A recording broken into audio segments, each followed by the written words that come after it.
সবাইকে স্বাগত দীপ্ত সংবাদে। সাথে রয়েছে দোলা ডলরের। শুরুতেই জানাবো সংবাদ শিরোনাম। ঋণের লোভ দেখিয়ে ঢাকায় জমায়েতের চেষ্টা, অহিংস গণঅভ্যুত্থান বাংলাদেশের প্রধান আটক। 3 কলেজের শিক্ষার্থীদের সংঘর্ষে রণক্ষেত্র রাজধানীর যাত্রাবাড়ি, 6 প্লাটুন বিজিবি মোতায়েন। রাজধানীতে ব্যাটারি চালিত রিকশা চলাচলে বাধা নেই, হাইকোর্টের আদেশে 1 মাসের স্থিতাবস্থা। সংস্কার আগে না নির্বাচন আগে, এমন প্রশ্নে বিভ্রান্তি সৃষ্টির অপচেষ্টা চলছে, অভিযোগ বিএনপির।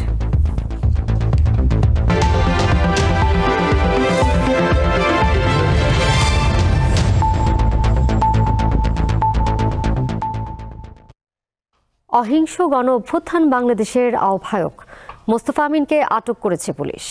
বিনা সুদে 1 লাখ টাকা করে ঋণ দেওয়ার প্রলোভন দেখিয়ে সারা দেশ থেকে অসহায় মানুষদের ঢাকায় সমবেত করার চেষ্টা করেছিলেন তিনি। এই ঘটনায় পুলিশ বেশ কয়েকজনকে আটক করলেও পরে তাদের ছেড়ে দেয়।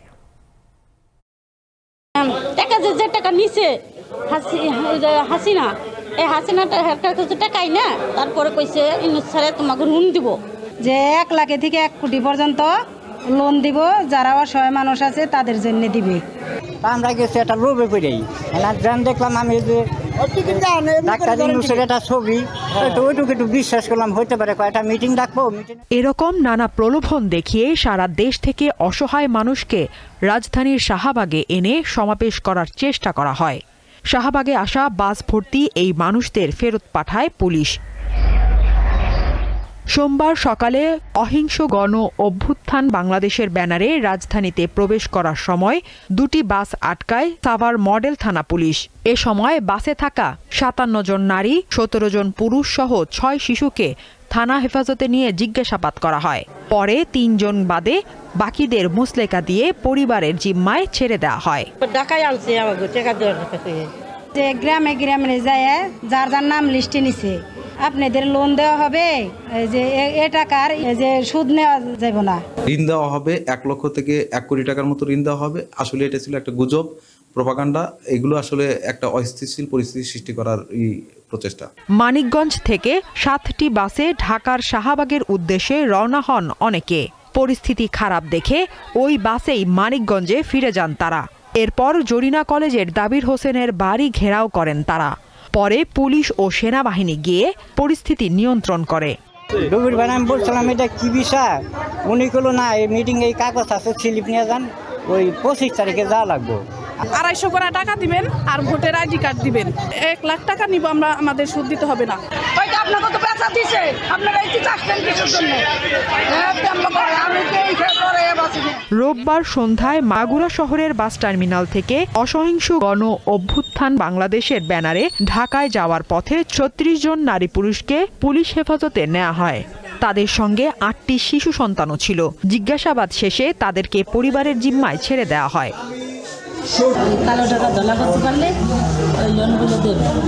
আমরা একটা দরখাস্ত দিলে তারপরে টাকাটা লোকে 500 টাকা অনুমোদন পাবো আমরা। একটা মানে লোক দেখাই থাকবে, অনেক লোক দেখাই থাকবে, দেখানোর পরে সেই টাকাটা সরকারে দিয়েছে। সোমবার রাতে অসহিংস গণ অভ্যুত্থান বাংলাদেশের আহ্বায়ক আ.ব.ম. মোস্তফা আমিনকে আটক করে শাহবাগ থানা পুলিশ। সাদিয়া চৌধুরী, দীপ্ত বার্তাকক্ষ। রাজশাহীতে প্রথম আলো অফিসের সাইনবোর্ড ভাঙচুর ও পত্রিকার কয়েকটি কপিতে আগুন দিয়েছে বিক্ষুব্ধরা। সোমবার দুপুরে আলেম ওলামা এবং তাওহিদি জনতার ব্যানারে বিক্ষোভ মিছিল হয় রাজশাহীতে। মহানগরীর 0 পয়েন্ট থেকে বিক্ষোভ মিছিল শুরু হয়ে বোয়ালিয়া থানা মোড়ে প্রথম আলো অফিসের সামনে শেষ হয়। পরে প্রথম আলোর সাইনবোর্ড ভাঙচুর এবং কয়েকটি পত্রিকার কপিতে আগুন ধরিয়ে দেয় আন্দোলনকারীরা। এরপর বিক্ষোভ মিছিলটি নিয়ে আলোপট্টিতে গিয়ে সমাবেশ করে আন্দোলনকারীরা। এই সময় তারা প্রথম আলো ডেইলি স্টারের বিরুদ্ধে দেশ বিরোধী কর্মকাণ্ডের অভিযোগ এনে প্রতিবাদ এবং জিয়াফত অনুষ্ঠানে পুলিশের অতর্কিত হামলার নিন্দা জানায়।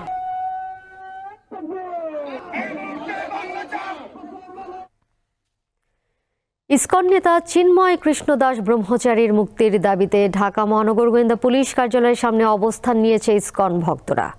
চট্টগ্রামের কোতোয়ালি থানায় দায়ের করা মামলায় ইসকন নেতা চিন্ময় কৃষ্ণ দাস ব্রহ্মচারীকে সোমবার দুপুরে হযরত শাহজালাল আন্তর্জাতিক বিমানবন্দর থেকে গ্রেপ্তার করে ঢাকা মহানগর গোয়েন্দা পুলিশ।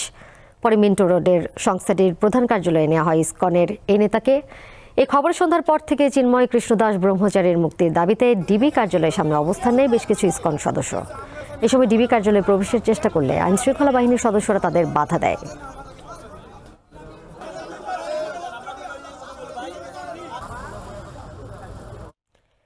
চিন্ময় কৃষ্ণ দাস ব্রহ্মচারীকে গ্রেপ্তারের প্রতিবাদে বিভিন্ন স্থানে সড়ক অবরোধ করে বিক্ষোভ করেছে সনাতন ধর্মাবলম্বীরা। সোমবার রাতে নারায়ণগঞ্জ শহরের দেওভোগ মন্দির এলাকায় বিভিন্ন স্থান থেকে খণ্ড খণ্ড মিছিল নিয়ে জড়ো হয় তারা। এ সময় হাজারো সনাতনী সমাজ মিছিল নিয়ে শহরের প্রধান প্রধান সড়ক প্রদক্ষিণ করেন এবং বিভিন্ন স্লোগান দেন। এতে চাষারা এলাকায় সড়কের দুপাশে যানজটের সৃষ্টি হয়। চিন্ময় কৃষ্ণের মুক্তির দাবিতে 24 ঘন্টার আলটিমেটাম দিয়েছে লক্ষ্মীপুর জেলা সম্মিলিত সনাতনী জাগরণ জোট। রাত 9টার দিকে লক্ষ্মীপুরে প্রতিবাদ মিছিল শেষে এই আলটিমেটাম দেন বক্তারা। চিন্ময় দাসকে গ্রেপ্তারের প্রতিবাদে রংপুরে হিন্দু ধর্মাবলম্বীদের বিক্ষোভ মিছিলে হামলার ঘটনা ঘটেছে। এতে সাংবাদিক সহ 3 জন আহত হয়েছেন।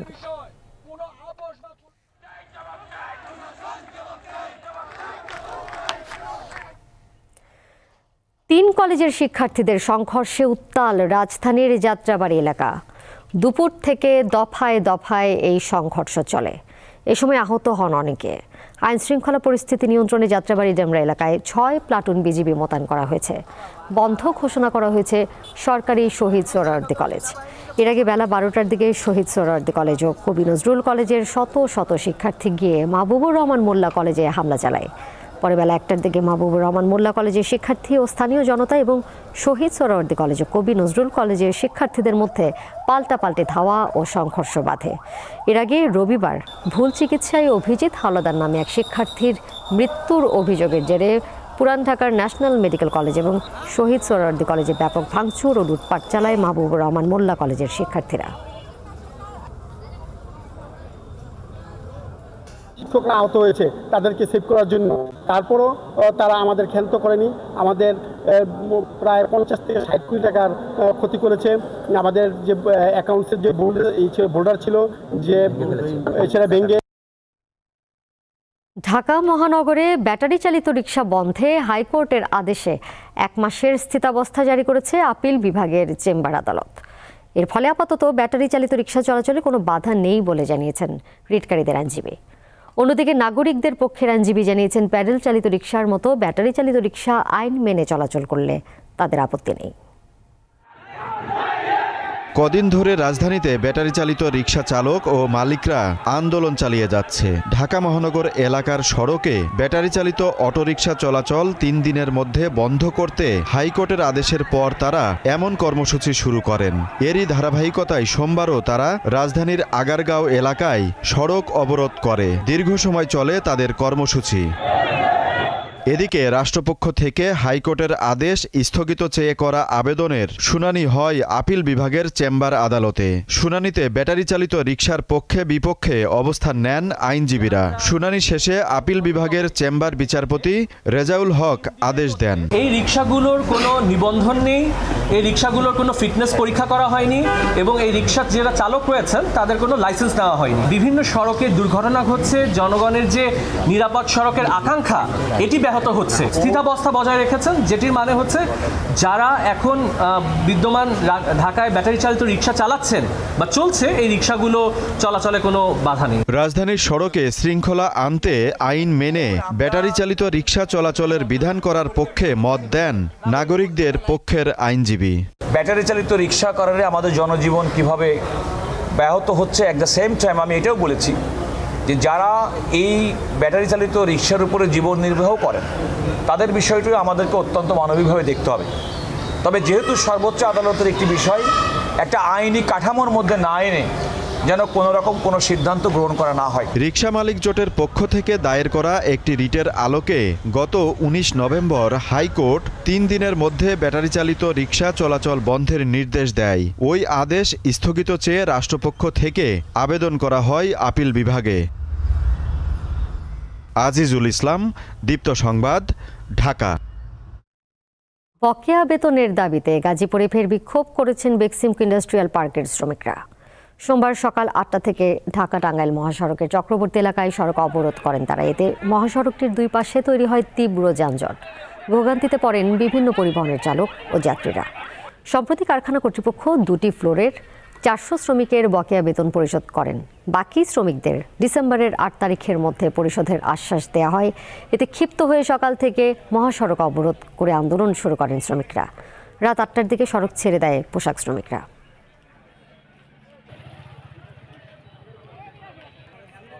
স্বৈরাচার ও তার দোসররা যেন রাজনীতিতে পুনর্বাসিত হতে না পারে, সেজন্য সজাগ থাকার আহ্বান জানিয়েছেন বিএনপির ভারপ্রাপ্ত চেয়ারম্যান তারেক রহমান। সোমবার ঢাকা সাংবাদিক ইউনিয়নের বার্ষিক সাধারণ সভায় তিনি আরও বলেন, সংস্কারের পাশাপাশি যৌক্তিক সময়ের মধ্যে অবাধ, সুষ্ঠু ও গ্রহণযোগ্য নির্বাচন প্রয়োজন। সাংবাদিকদের দীর্ঘদিন পর মুক্ত পরিবেশে পেশাদার সাংবাদিকদের সংগঠন ঢাকা সাংবাদিক ইউনিয়ন ডিইউজের বার্ষিক সাধারণ সভা। জাতীয় প্রেস ক্লাবের সামনে আয়োজিত এই সভার প্রথম পর্বে অংশ নেন সাংবাদিক ছাড়াও বিএনপি সহ বিভিন্ন রাজনৈতিক দলের নেতাকর্মীরা। সাংবাদিকদেরকে পতিত সরকারের সময় কিভাবে দেশের বিভিন্ন সেক্টরের পাশাপাশি গণমাধ্যমকে নিয়ন্ত্রণ করা হয়েছে তা তুলে ধরেন বক্তারা। যে কালো অধ্যায়ে আমাদের ভোটাধিকার ছিল না, গণতন্ত্র ছিল না, সংবাদপত্রের স্বাধীনতা ছিল না, আমাদের মূল্যবোধ ছিল না, বিচার বিভাগের স্বাধীনতা ছিল না, মানুষের রাজনৈতিক অধিকার, অর্থনৈতিক সব কর্ম করা হয়েছিল। ফ্যাসিস্টরা চতুর্থ স্তম্ভকে আক্রমণ করেছে, তার আগে কিন্তু প্রথম, দ্বিতীয়, তৃতীয় স্তম্ভ খেয়ে ফেলেছে। ওই 3 স্তম্ভ যখন নাই, তখন চতুর্থ স্তম্ভের আর সাহস করে নাই দাঁড়িয়ে থাকার, তারাও বোডাউন করেছে। সভায় লন্ডন থেকে ভার্চুয়ালি যোগ দেন বিএনপির ভারপ্রাপ্ত চেয়ারম্যান তারেক রহমান। দেশের এই ক্রান্তিকালে গণতন্ত্রের পক্ষে সকলকে সতর্ক থাকার আহ্বান জানান তিনি। দোসররা যাতে রাজনীতিতে পুনর্বাসিত হতে না পারে সেই ব্যবস্থা গ্রহণ করাও কিন্তু আমাদের কর্তব্য। এজন্যই যথাযথ আইনগত এবং রাজনৈতিক পদক্ষেপ নেওয়া প্রয়োজন বলে আমরা মনে করি।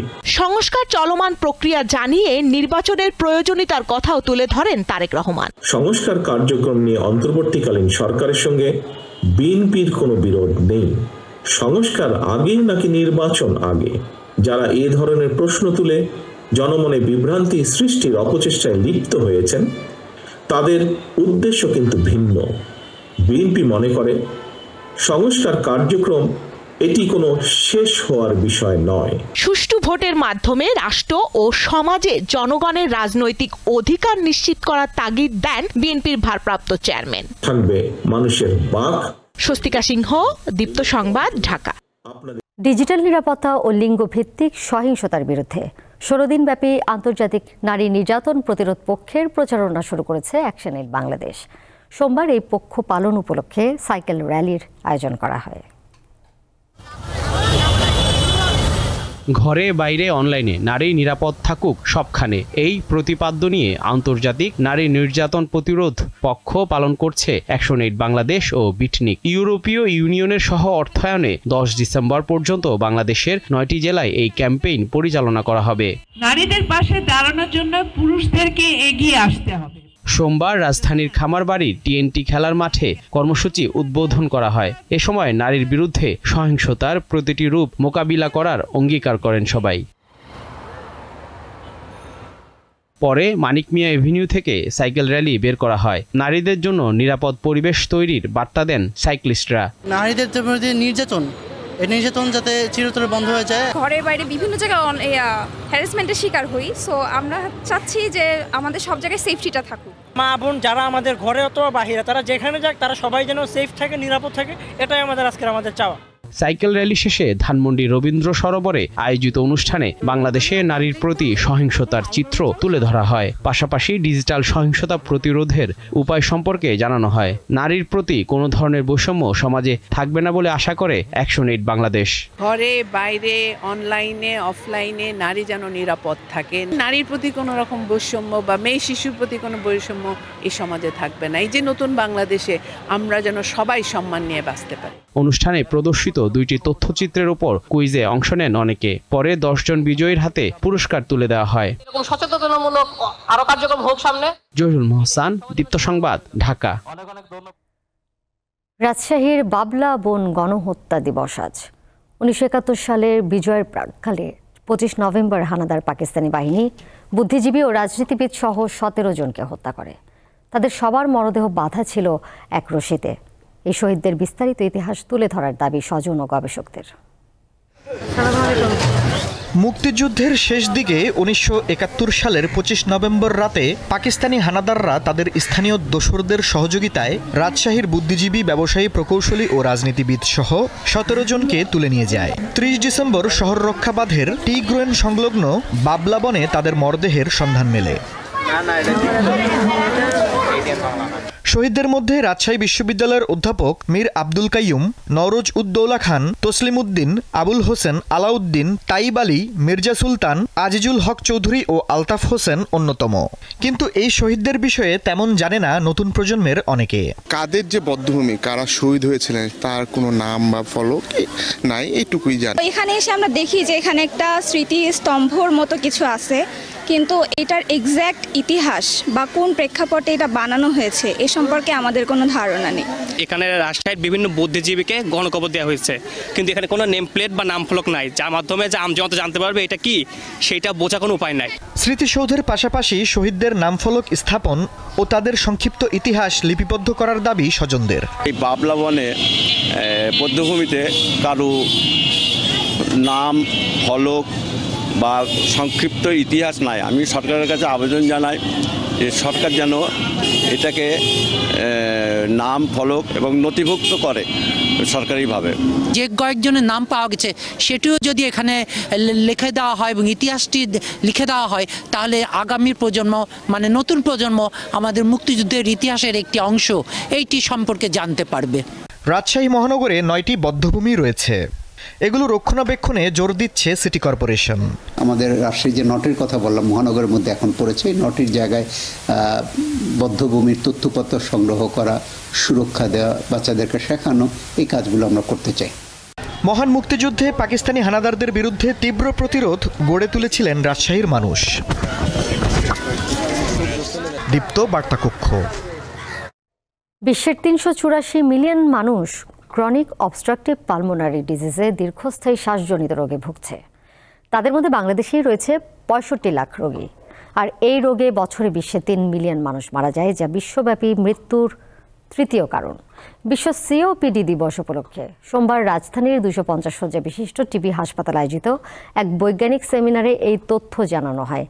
সেমিনারে মূল প্রবন্ধ উপস্থাপন করেন বক্ষরোগ বিশেষজ্ঞ ডাক্তার AKM ফাহমিদ নোমান। সেমিনারে সভাপতিত্ব করেন হাসপাতালের উপপরিচালক ডাক্তার আয়েশা আক্তার।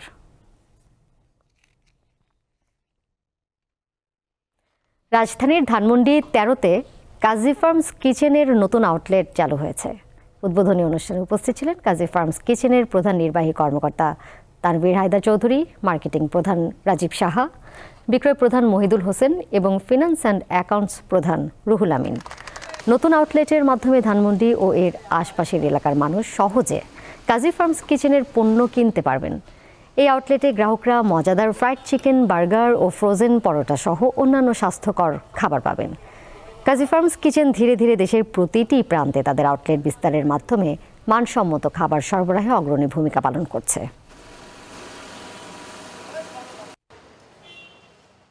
ইসরায়েলের তেল আবিব সহ বিভিন্ন স্থানে ৩ শতাধিক রকেট ও ড্রোন হামলা চালিয়েছে হিজবুল্লাহ।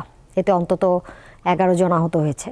হিজবুল্লাহ এক বিবৃতিতে জানায়, প্রথমবারের মতো তারা ইসরায়েলের দক্ষিণাঞ্চলীয় আর্থ নৌ ঘাঁটিতে ড্রোন হামলা চালিয়েছে। এছাড়া তেল আবিবের একটি সামরিক লক্ষ্যবস্তুতেও হামলা চালানো হয়। একই সময় তেল আবিবের উপকণ্ঠে একটি গোয়েন্দা ঘাঁটিতে ক্ষেপণাস্ত্র ছোড়ে হিজবুল্লাহ। এর পাল্টা হামলা চালিয়েছে ইসরায়েল।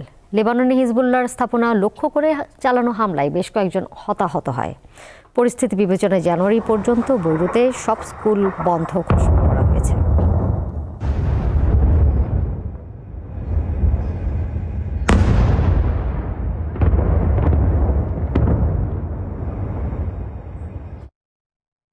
এবারে খেলার খবর। IPL-এর মেগা আসরের নিলামে দল পেল না বাংলাদেশের কেউ। সোমবার নিলামের শেষ দিনে মোস্তাফিজ ও রিশাদের নাম উঠলেও আগ্রহ দেখায়নি কেউ। সর্বকনিষ্ঠ বৈভবকে নিয়েছে রাজস্থান রয়্যালস। বাংলাদেশের ১২ জন খেলোয়াড়ের নাম ছিল এবার IPL-এর নিলামে। সেই তালিকায় সবার আগে নিলামে উঠেছিল মোস্তাফিজের নাম। তার ভিত্তিমূল্য ছিল ২ কোটি রুপি। তবে কাটার মাস্টারের প্রতি আগ্রহ দেখায়নি কোনো ফ্র্যাঞ্চাইজি। গত মৌসুমে চেন্নাই সুপার কিংসে খেলা মোস্তাফিজ এবার থাকলেন অবিকৃত। দ্বিতীয় বাংলাদেশি হিসেবে নিলামে উঠেছিল রিশাদ হোসেনের নাম। বিগ ব্যাশে দল পাওয়া এই লেগ স্পিনারকে কিনতেও কোনো ফ্র্যাঞ্চাইজি আগ্রহ দেখায়নি। তার ভিত্তিমূল্য ছিল ৭৫ lakh rupee. Steven Smith, Sikandar রাজাদের কেউই ঘরে তুলে নেয়নি, যেখানে অবাক করেছে ৩০ লাখ রুপির ভিত্তিমূল্যের ২৩ বছর বয়সী অলরাউন্ডার প্রিয়াংশ আর্য। মুম্বাই ইন্ডিয়ান্স ও রয়্যাল চ্যালেঞ্জার্স বেঙ্গালুরুর সঙ্গে পাল্লা দিয়ে শেষ পর্যন্ত তাকে ৩ কোটি ৮০ লাখ রুপিতে কিনে নেয় সহমালিক প্রীতি জিন্তার পাঞ্জাব কিংস। ঘরোয়া টি-20তে ১০ ম্যাচে প্রিয়াংশের স্ট্রাইক রেট ১৭২.৪১। এবারের আসর অন্যতম চমক ছিল ১৩ বছর বয়সী বৈভব সূর্যবংশীর নাম। বিভিন্ন টুর্নামেন্টে মোট ৪৯টি সেঞ্চুরি করা বৈভবকে ১ কোটি ১০ লাখ রুপিতে কিনেছে রাজস্থান রয়্যালস। তার ভিত্তিমূল্য ছিল ৩০ লাখ রুপি। ঈশান হাসান, দীপ্ত স্পোর্টস। শেষ করব দীপ্ত সংবাদ, যাবার আগে সংবাদ শিরোনাম জানিয়ে দেব আরও একবার। ঋণের লোভ দেখিয়ে ঢাকায় জমায়েতের চেষ্টা, অহিংস গণঅভ্যুত্থান বাংলাদেশের প্রধান আটক। ৩ কলেজের শিক্ষার্থীদের সংঘর্ষের রণক্ষেত্র রাজধানীর যাত্রাবাড়ি, ৬ প্লাটুন বিজিবি মোতায়েন। রাজধানীতে ব্যাটারি চালিত রিকশা চলাচলে বাধা নেই, হাইকোর্টের আদেশে ১ মাসের স্থিতাবস্থা। সংস্কার আগে না নির্বাচন আগে, এমন প্রশ্নে বিভ্রান্তি সৃষ্টির অপচেষ্টা চলছে, অভিযোগ বিএনপির।